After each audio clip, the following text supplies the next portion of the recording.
She might be the sexiest scammer ever to be locked up. A woman so seductive, she could steal 250,000 big ones and you wouldn't notice. That's just what prosecutors say Maria Hainka did. And now she's paying the overdue bill with her freedom. Is your true and correct name Maria Hainka, spelled Hainka?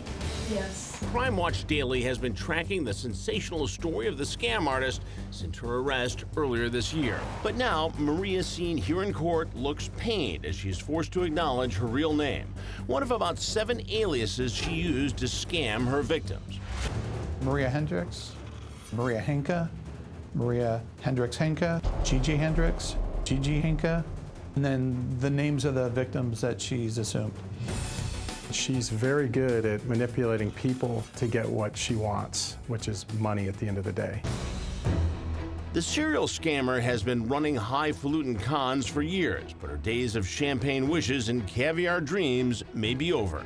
The 46-year-old, just convicted of identity theft, will now spend the next few years in the slammer, swapping her fancy designer clothes for basic jailhouse duds. I'm going to sentence you pursuant to the plea bargain to midterm, which is 2 years in the state prison.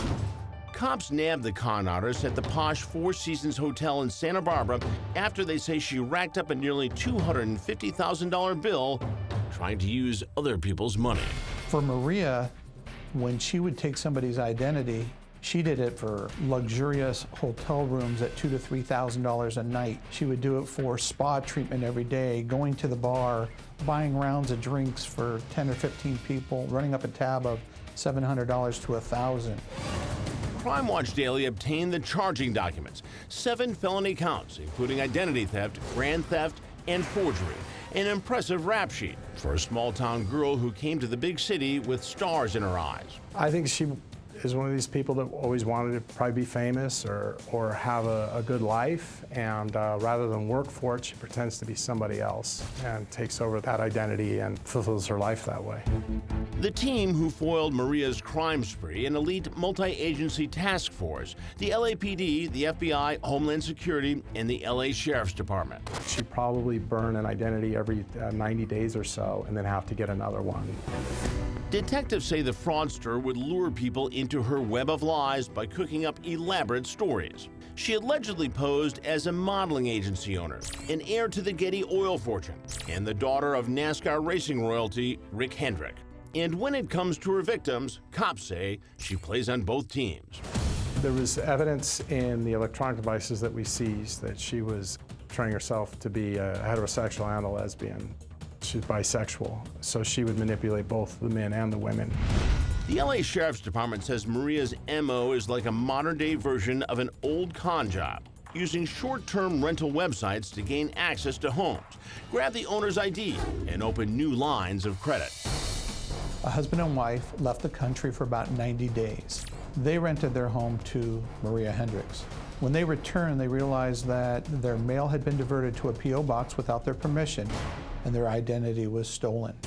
Investigators say she made appointments to view expensive homes. Her sticky fingers even found their way into the real estate broker's purse. The realtor used the restroom and went to another room.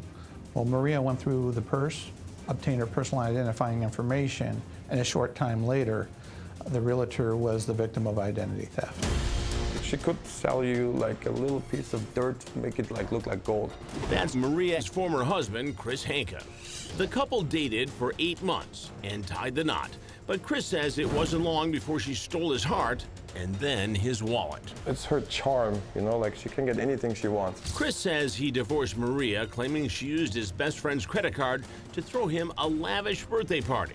The bill, a whopping $5,000.